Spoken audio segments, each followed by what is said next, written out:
Okay, team, let's get started for the day. It's a pleasure to see all of you guys. In case you don't remember, I'm Justin. I'm the third instructor of 006 that you probably forgot about. But you're going to see a lot more of me in the graph theory part of our course, because that's the part of algorithms that I like. If I were reincarnated as a theoretical computer scientist, I would probably go into this area. Hey, guys! Okay. You know, we have our PhD admit visit days coming up for the next couple days, so I'm working on my camp counselor, cheerleader voice. So, you know, don't make me wake all of you guys up for the day. You're not going to like it. But in any event, right, so in 6006, if you look back at the course outline, we're officially starting part 2 of this class. There are a few corollaries to that fact. So unless there are any questions about that, we'll get started with our new unit in 6006, which is graph theory. If you're wondering, there's a graph on the screen here. But of course, we'll fill in a little bit more information today throughout our lecture. When I was learning how to teach, which I'm still doing, actually my PhD advisor told me, if you want somebody to learn something, you have to write it as big as possible. And so I'm really leaning into that approach today in our slides. So in any event, right, so today we're going to have our first lecture on graphs, which I think will somewhat be a review for many of you guys. And if it's not, that's cool too, because we'll start from the beginning and kind of build up all the notions that we need to understand and process graphs, and hopefully by the end of lecture have some style of algorithm for computing the shortest path from one vertex to all the other ones. So in case we forgot a little bit of terminology, a graph, some people call this a network, but sometimes that term is overloaded with a few different kind of variations on the theme, is a collection of two things, right? That's what this parentheses notation means. There's a set of vertices and a set of edges, right? And the edges, like you can see in the sort of third point on our screen here, are a subset of V cross V. Now this is fancy notation for something really, really simple.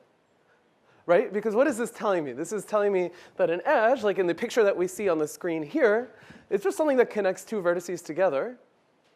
Right? So if I think of there being a pair of vertices like the from and the to, right, then that is a subset of the cross product of V in itself. Right? So hopefully the notation in that third line on the screen makes some sense. This is just fancy notation for edges are pairs of vertices. But of course, inside of that notation, there are two special cases that we care about in this class. One is when you have a directed graph, and one is when you have an undirected graph. I guess I said them in opposite order from what's on the screen.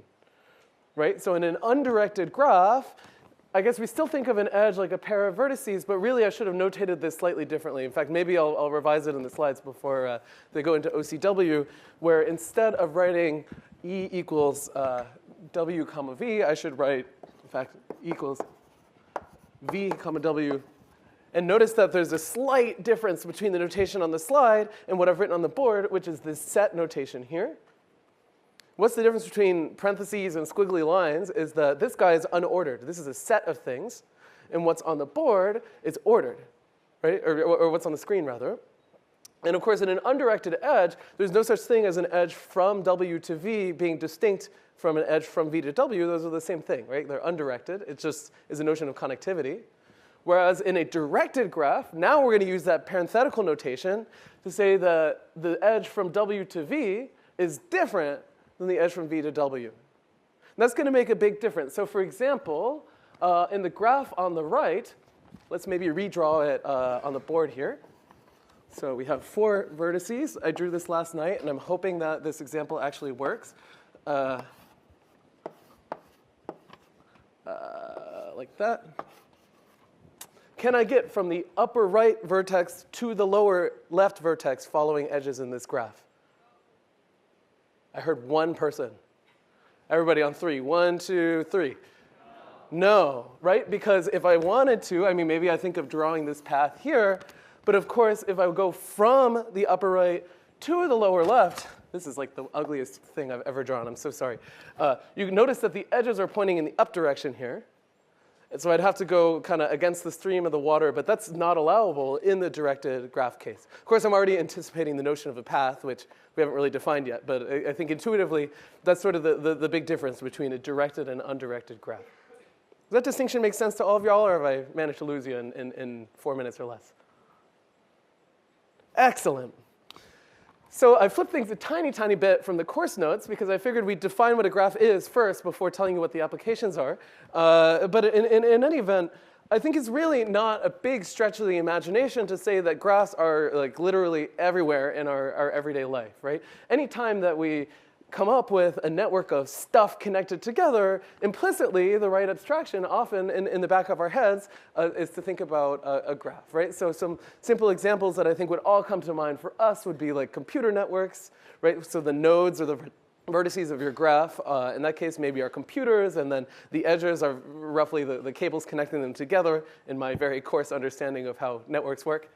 Or maybe in a social network, the nodes are people in your social network, and the edges are like friend relationships or like, frenemy relationships or whatever.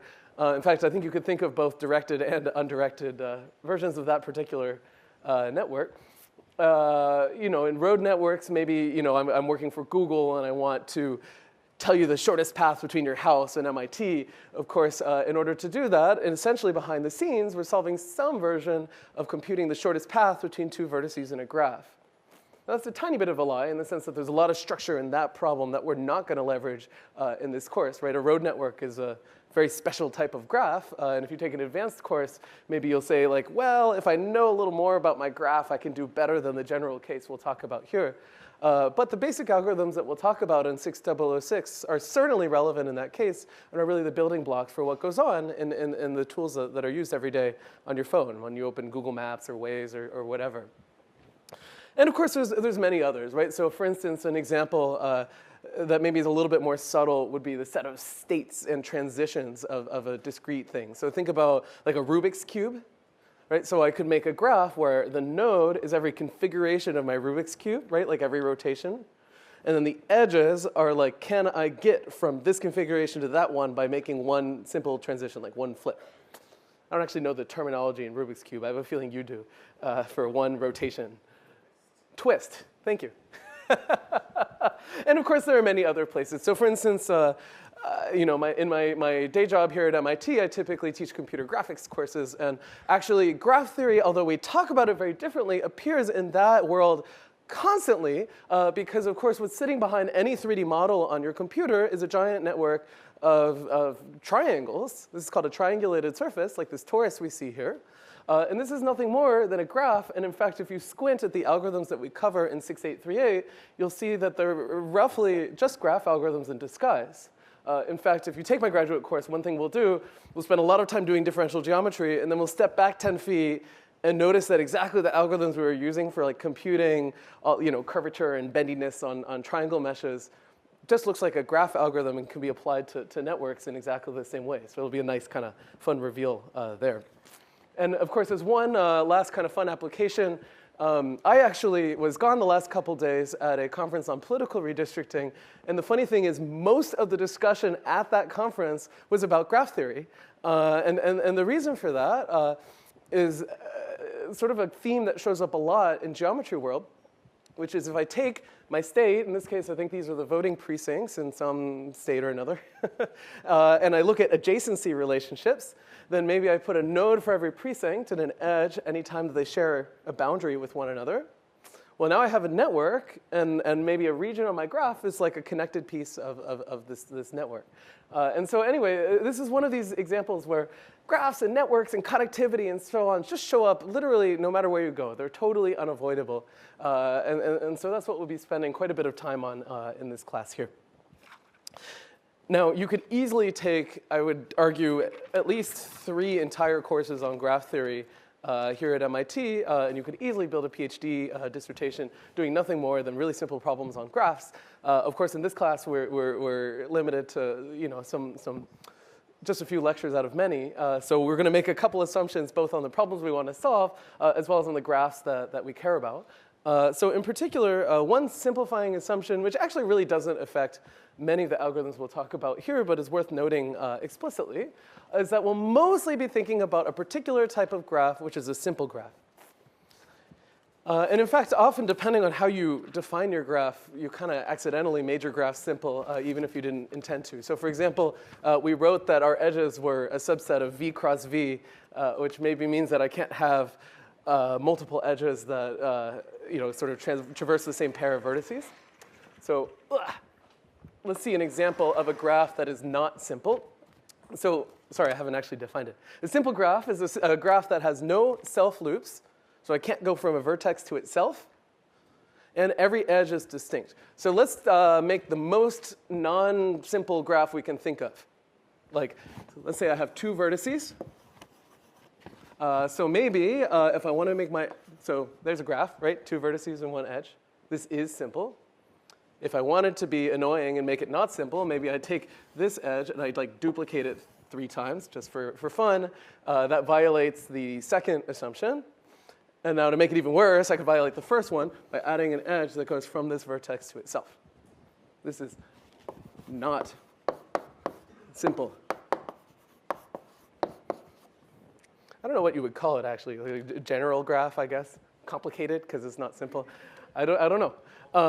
Yeah. A multigraph. I always thought of that as something. Anyway, it doesn't matter. But in any event, in this class, we're not going to worry about this particular circumstance. And of course, in many applications of graph theory, that's totally reasonable assumption to make. Any questions about definition of a simple graph? OK, so from now on, whenever we think about a graph in the back of our head, we're going to think of our graph as simple. There's one nice property that a simple graph has, which I've written in really big text on the screen here, which is that the edges are big O of v squared. And in fact, let's expand that formula just a tiny bit. So there's sort of 2 cases, right? One is when my graph is undirected. The other is when my graph is directed. Yeah. So if I have a directed graph,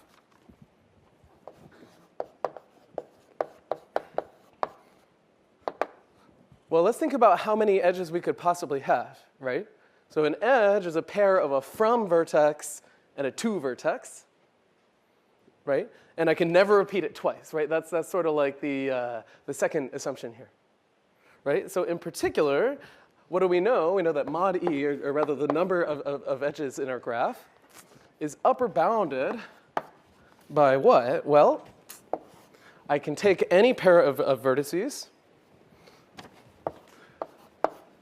like that, but I have to be a little bit careful because my graph is directed, right? So from and to matter here. So this is v choose 2 is saying that I can take any unique pair of vertices, but I have to put a factor of 2 in front of it to account for the fact that the source and the target can be flipped back and forth. And of course, if I want to do the undirected, I don't have to worry about that. Right, we'll get e here is less than or equal to just mod v choose 2. Right? So this is just a fancy way of saying that every edge consists of 2 vertices and my edges are unique.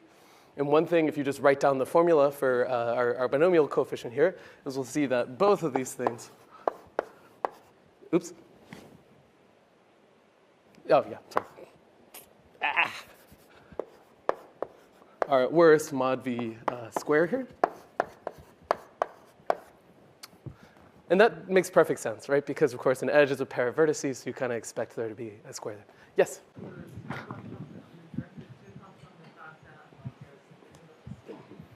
I'm so sorry, I can't hear you. Sorry, so the 2 comes from the fact that it's from the swap. Yes, exactly. So the 2 for the directed case comes from the fact that an edge from V to W is different than an edge from W to V. Right? So remember that the binomial coefficient here is just counting the number of ways that I can choose 2 things from a set of size v, but it doesn't care about ordering. Yeah. Any other questions? Fabulous. So why is this going to matter? Well, these sorts of bounds, I mean, they might seem a little bit obvious to you, but we're going to write down graph algorithms, and now when we analyze the runtime and the space that they take, we now have like sort of 2 different numbers that we can think about, right? The number of vertices and the number of edges. Right? And so for instance, if I write down an algorithm whose runtime is proportional to the number of edges, maybe then generically I could also think of the algorithm as having a runtime that looks like the number of vertices squared, unless I put some additional assumptions on my graph. Right? And so there's some connection between all of these different constants, and it's useful to kind of keep that in the back of our head, that sometimes you'll see a bunch of different expressions that really are encoding roughly the same relationship, just in different language. Of course, that also means that we can be more precise, right? So sometimes a graph is what we would call sparse. So in my universe, almost all graphs that I deal with in my day-to-day life are extremely sparse. This is a consequence of topology. And because of that, an algorithm that scales like the number of edges might actually be much preferable to an algorithm that scales like the number of vertices squared, because in practice, often there are fewer edges than like every single possible pair, right? And so that's the sort of reason why it's worth thinking about these numbers. Okay, so let's continue making boring definitions here. So some other ones that we should think about involve the topology or the connectivity of our graph. In particular, thinking about neighbors. Right? So in general, we kind of think about pairs of vertices as being neighbors of one another if there's an edge between them. We have to be a little bit careful because, of course, when we have a directed edge, we have to be careful who's on the sort of giving and the receiving end of this neighbor relationship. Yeah? So let's draw a really, really simple graph. So here's vertex 0, here's vertex 1, here's vertex 2, and maybe we'll have an edge going up, edge going down, and then a cycle here. Okay? Now, we can define a lot of different notions of neighbors, like the outgoing neighbor set, the incoming neighbor set, and the basic idea here is that we want to keep track of edges going from a vertex and edges pointing into one. Yeah? So for instance, the outgoing neighbor set, which we're going to notate as ADJ plus here, what is the outgoing neighbor set of node 0 here? Well, if we take a look, notice that there's one edge going out of node 0, and it points to node 2. So, of course, this is a set which just contains one other node. And similarly, the incoming neighbor set of node 0, well, notice that there's one incoming neighbor from vertex 1. So that is a set like that. Now, of course, in an undirected graph, the sort of distinction between these two things doesn't matter. So if you look at our final bullet point here, often in the undirected case, we just drop that plus or minus superscript because it sort of doesn't matter. Yeah? In any event, there's one additional piece of terminology that matters quite a bit, which is degree. And this is nothing more than just counting the size of this set, right? So the out degree is the number of edges that point out of a vertex, and the in degree is the number of edges that point in. So notice in this case, both of those numbers are 1. Let's see an example where they're not. So in node 1, notice there's 2 edges that come out. So the out degree of node 1 is 2. There's 1 edge that points in, so the in degree is 1. Okay, so often, why are we going to do this? Well, we're going to write a lot of graph algorithms that like have a for loop over the neighbors of a given vertex, and then this degree number is going to come into play. It's worth bounding these things just a tiny bit. So in particular, one thing we could think about, I write too big and I'm going to run out of space really quickly here, is the following. So let's take a look at all of the possible nodes inside of my graph. And now let's sum up all of their degrees.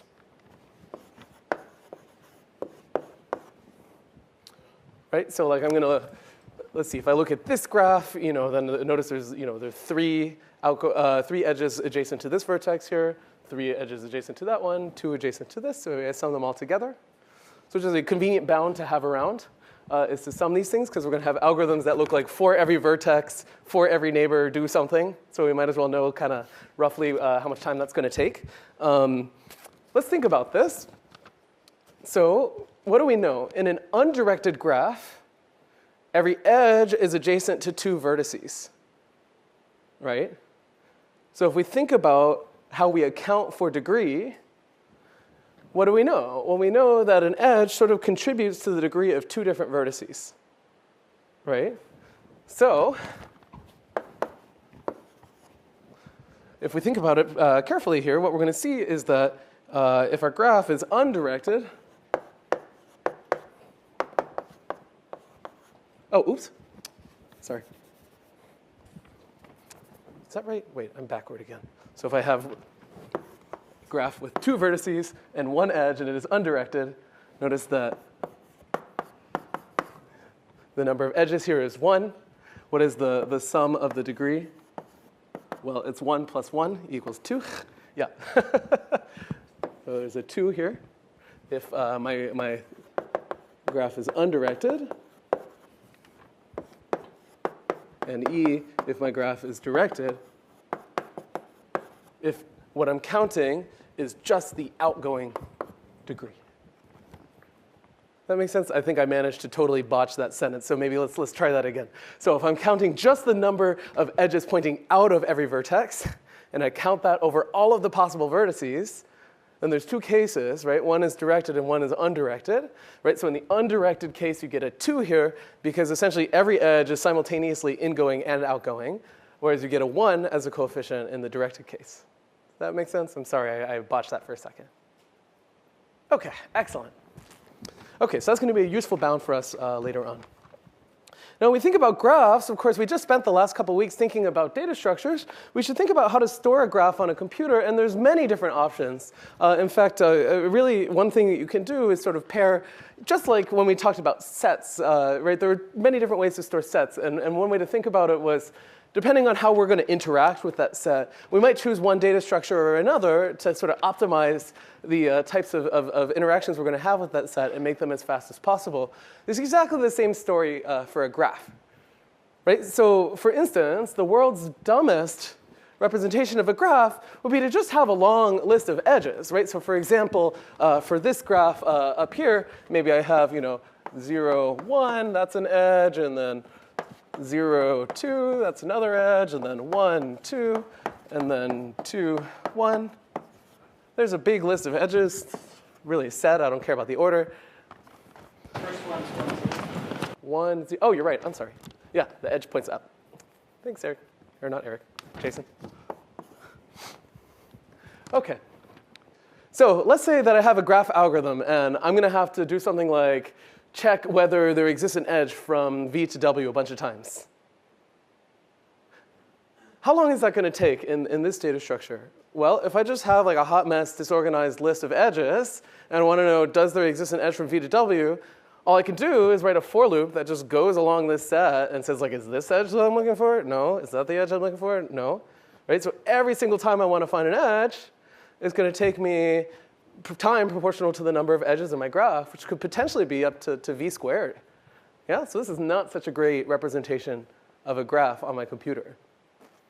Right? So if we're thinking back at our data structure, we might say, OK, so an edge list is probably not the way to go. Although notice that the way we notated like what is a graph kind of looks like an edge list. But in any event, the more common thing to do is to store something like an adjacency list. So right, so the basic idea of an adjacency list is that what I'm going to store is a set that maps a vertex U to everything adjacent to U, right? So in other words, I'm just going to keep track of all the outgoing edges from every vertex. And now I have to decide how am I going to store this object. And oftentimes we're going to have to answer queries like, does there exist an edge from V to W, right? So how could I do that? First, I would look up V, and I get back sort of a list or a set of all the things that are adjacent to V, and I have to query that thing, and I want it to be pretty fast. So maybe what I do is I store the set of adjacent stuff as something like a direct access array or a hash table to make that lookup fast.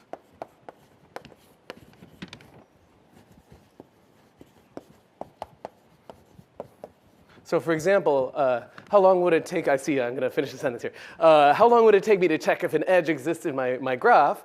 Well, what would I do? I would first pull out this object, and then I'd look inside of here, right? So if I stored this as a hash table, then an expected time, I would have order 1 lookup, right? Because this is order 1, and then you have another order 1 lookup there. So we went from V squared to 1 with one simple trick. Yes? Does it matter what direction I'm going?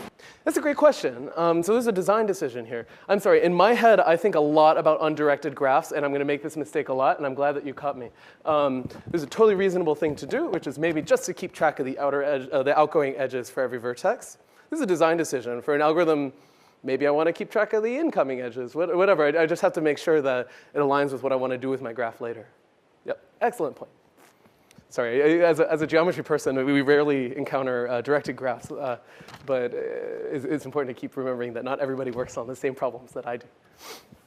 Okay, now if I wanted to be totally extreme about it, as just a third example of representation, which actually in some sense you could think of like an adjacency list, would be an adjacency matrix, where now I just keep like a giant V by V array of like, does this edge exist? Does that edge exist? Now it's really, really easy to check if an edge exists. But now let's say that I make a graph algorithm that's going to have a for loop over all the neighbors of some vertex.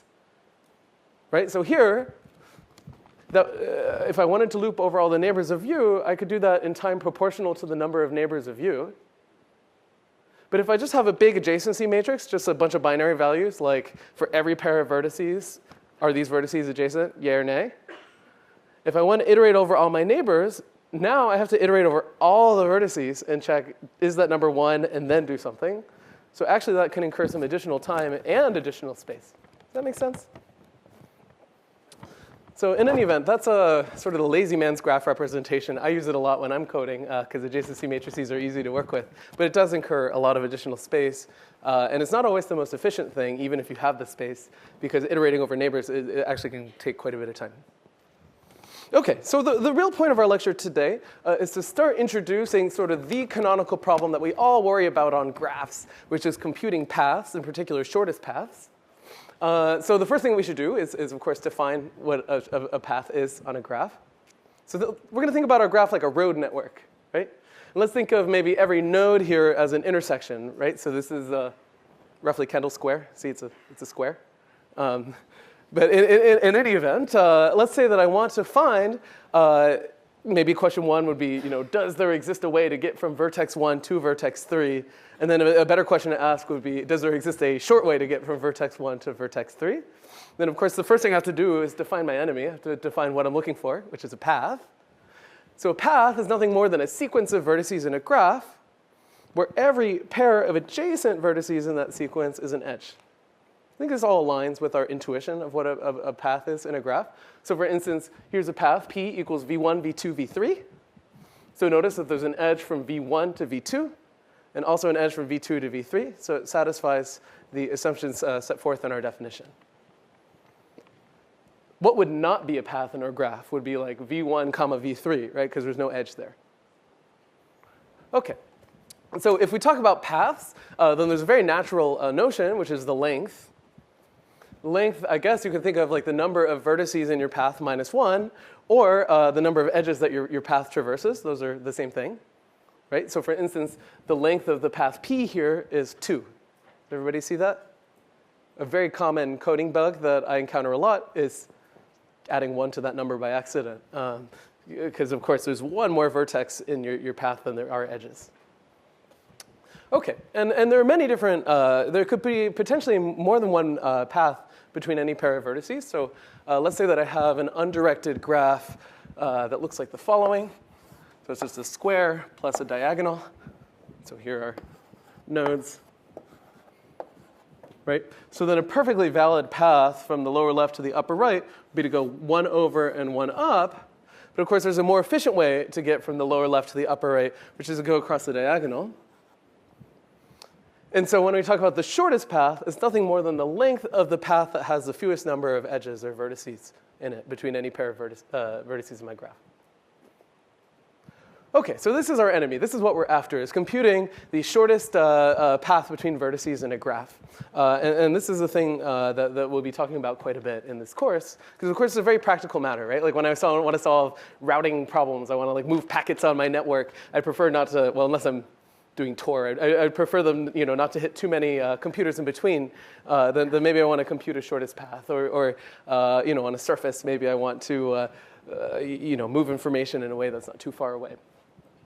But of course, there's sort of many variations on that theme when we talk about shortest paths, or even just existence of a path, right? So these are 3 sort of model problems that we might solve on a graph.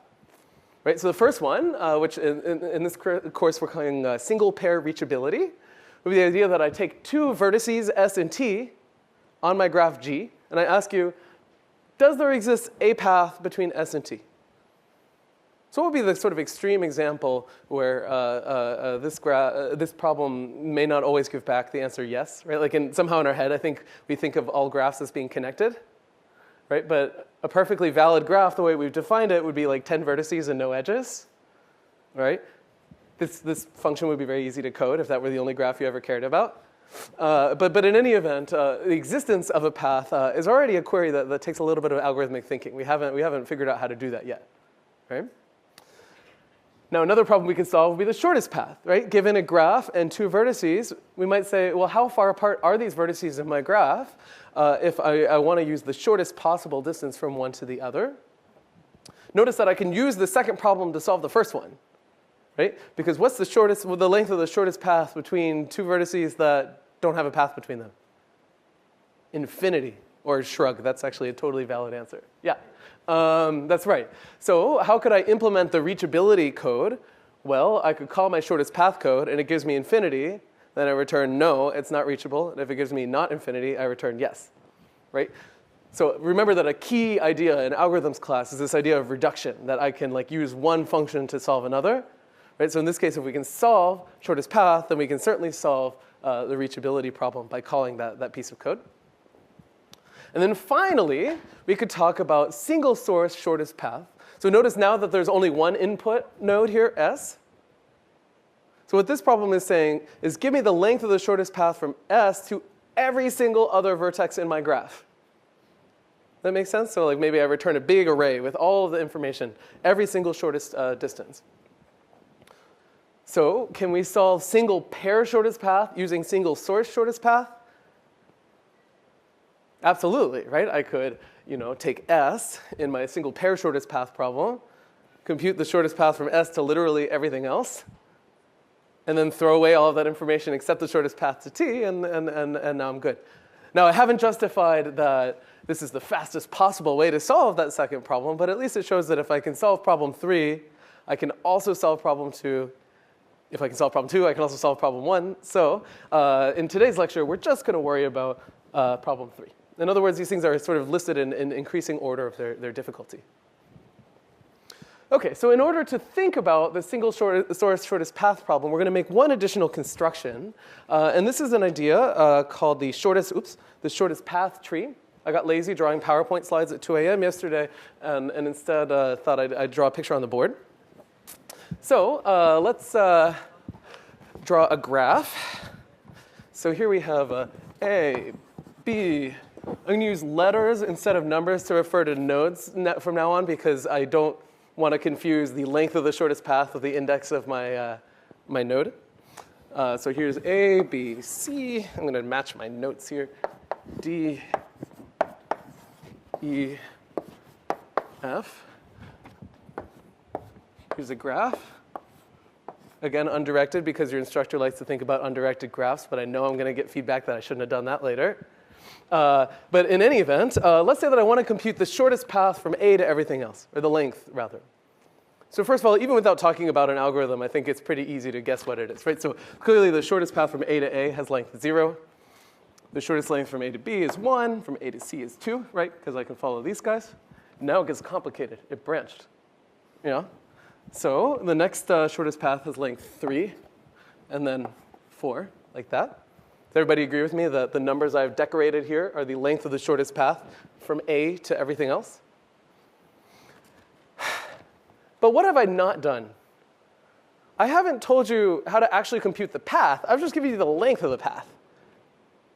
Right? So I might want a piece of code that in addition to doing single source shortest path length also gives me single source shortest path.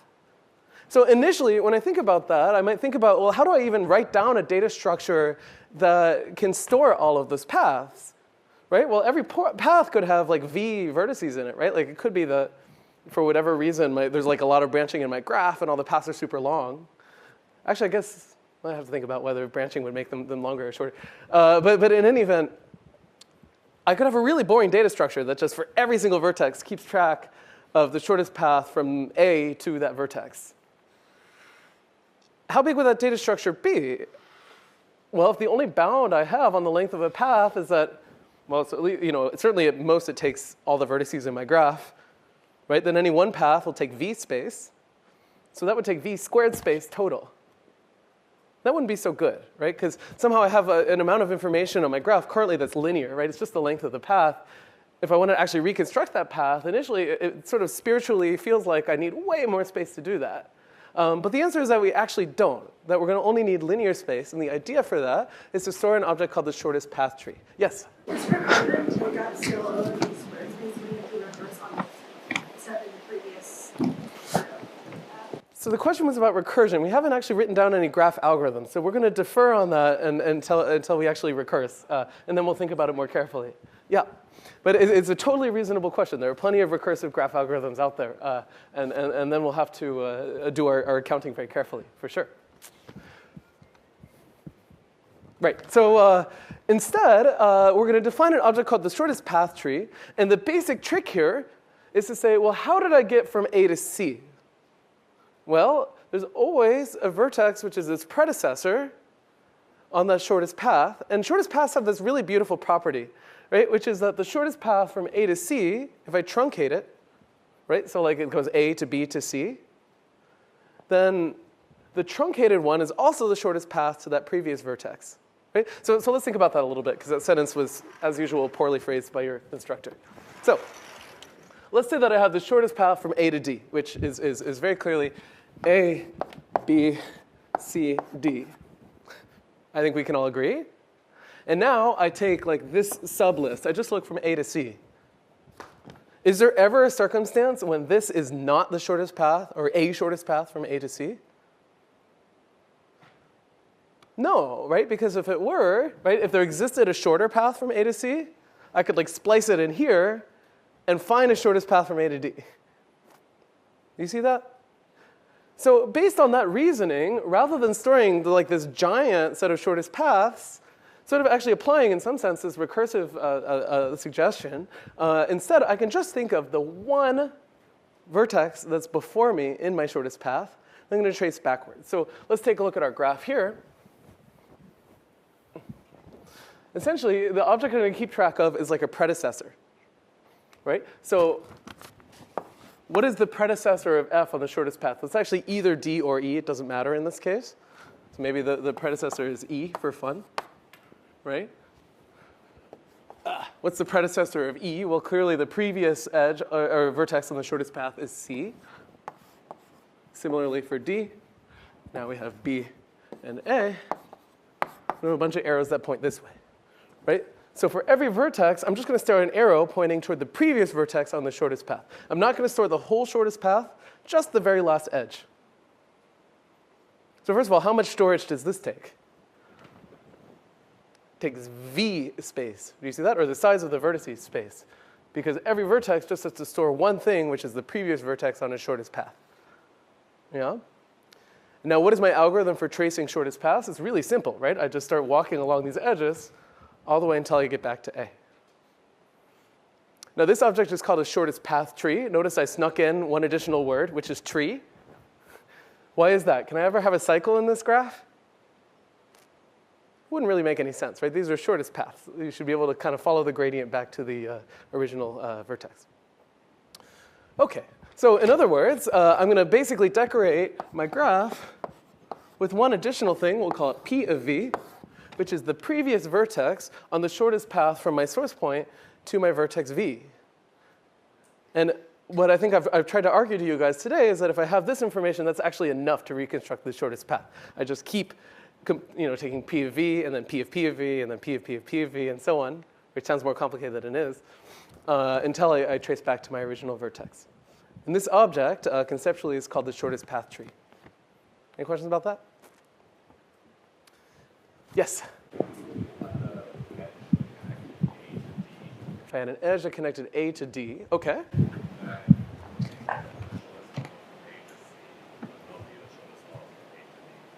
OK, so the question was, let's say that our colleague here added an edge. This is a great question. Somebody was evil. Like my adversarial neural network stuck an edge here because it was adversarial and it wanted my shortest path code to fail. And now somehow the tree that I gave you is no longer correct. And my answer to that is yes. Why is that? Well, by adding this edge here, the length of my shortest path changed, right? The shortest path from A to D is now 1. So this tree is no longer valid. I need a new tree. So now, what would be the previous like P of D here? Well, rather than being C, it would be A. Yeah, so that's absolutely right. And it actually is reflective of a really annoying property of shortest paths, which is if I add one edge to my graph, the length of the shortest path to every vertex can change. Well, I guess with the exception of the source vertex. Yeah, and that's actually a really big headache in certain applications. So for instance, and then I'll shut up about applications and do math again. I work a lot with 3D models. And there's a big data set of 3D models of like ballerinas. And ballerinas are really annoying because sometimes they put their hands together like that. And then suddenly the shortest path between your fingers goes from like your entire body to like 0. And so incremental algorithms for computing shortest path can fail here, right? Because I have to update like everything if I accidentally glued together fingers like that. Yeah? So anyway, I'll let you think about how you might fix that problem. And if you want to know more, you should take 683A. Yes? If you change your source node, the shortest paths would change again. Yeah, so this is going to be one of these really boring things where I'm going to keep answering like, anytime I change anything about my problem, I change my source, I change my edges, I have to just recompute all the shortest paths. There are obviously algorithms out there that don't do that, but we're not going to think about them yet. OK, so as usual, I've talked too much and left myself about 10 minutes to do the actual algorithm that's interesting in the lecture here. Although actually, it's really not so complicated, so I think we'll do OK. Which is, how do I actually compute shortest paths? Yeah? And the basic thing we're going to do is sort of build on this tree analogy here.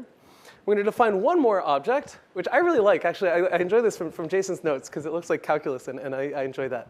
And that's an idea of a level set. And so this is a whole set of things, L sub k. And these are all the vertices that are distance k away from my source. Right? So for instance, if my source vertex in this example is the vertex all the way on the left, then L0 obviously contains just that vertex. Right? L1 is the next one. L2 is the third one.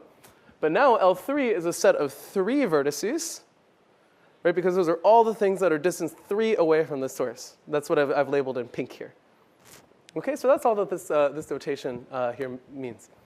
Oh, oops, I've made a slight typo, because in this class, distance is delta and not d. But whatever. The shortest distance, that's absolutely right. So for instance, I could have a very long distance from L0 to L1, right? I could just flip back and forth between L0 and L1, maybe go over to L4 and then go back. But that wouldn't be a terribly helpful thing to compute. That's absolutely right. Yes? The red background is the set L. So for example, L3 contains these 3 vertices because they're all the things that are distance 3 away from the left. I got a little too slick drawing my diagram late last night. I'm kind of proud of it. OK. So essentially, if I wanted to compute the length of the shortest path from vertex all the way on the left to all the other vertices, one way to do that would be to compute all these level sets and then just sort of check what level set I'm in, right? So we're going to introduce an algorithm called breadth first search, which does roughly that. So breadth first search, the way we'll introduce it today, is going to be an algorithm for computing all of those level sets, L sub I. And then from that, we can construct the length and even the shape of the shortest path. So now I'm going to move to my handwritten notes. OK. And here's what our algorithm is going to do. I'm going to write it in a slightly different way than what's in the course notes on the screen, but only slightly. So first of all, one thing I think we can all agree on is that level set 0, oh, that's cool. This chalk bifurcated. It contains one node. What should that node be? The source, right? Because the only thing that's distance away is 0 away from the source is the source node. Yeah? OK. And in addition to that, we can initialize the distance from the source to itself. Everybody on 3, what is the distance from the source to itself? 1, 2, 3. Thank you. See, you're waking up now. It's almost 11, 12. What time is it? Almost 12. OK. And then finally, well, maybe initially, we don't really know anything about the array P, so we just make it empty, right? Because P of the source is somehow doesn't matter, right? Because once I've made it back to the source, I'm done computing shortest paths. So we're going to write an algorithm that computes all the level sets and fills in this array P and fills in the distances all in one big shot. We're going to call it breadth first search. OK, so let's do that. So we can use the notation here and notice that there's basically an induction going on, right? Which is I'm going to compute level set 1 from level set 0, level set 2 from level set 1, and so on until I've filled in all my level sets. Does that make sense? Here's a slightly different way to notate the same thing. I'm going to use a while loop, which I know is like slightly non-kosher, but that's OK. So I'm going to initialize a number I to be 1. This is going to be like our counter. I'm going to say while the previous level set is not empty, meaning that potentially there's a path that goes through the previous level set into the next one, right? Because as soon as one of my level sets is empty, notice that all the the Li for even bigger I are also going to be empty. There's like never a case when there's something distance not distance I, but then distance like I plus 5. OK, so now what am I going to do? Well, let's think back to our graph. Right? So like now I know that this guy is distance 0 away. That's what I started with. So now I'm going to look at all the neighbors of this vertex. I'm going to make them distance 1 away. That make sense? And similarly here, this guy's distance 2. And eventually I'm going to get in trouble because maybe, well, what's a good example here? Oh, I won't even try to draw. I could run into trouble if I don't want to add a vertex twice to 2 different level sets, right? Once I've put it in Li, then I don't want to put it in like Li plus 5 because I already know that it's distance I away. Does that make sense? OK.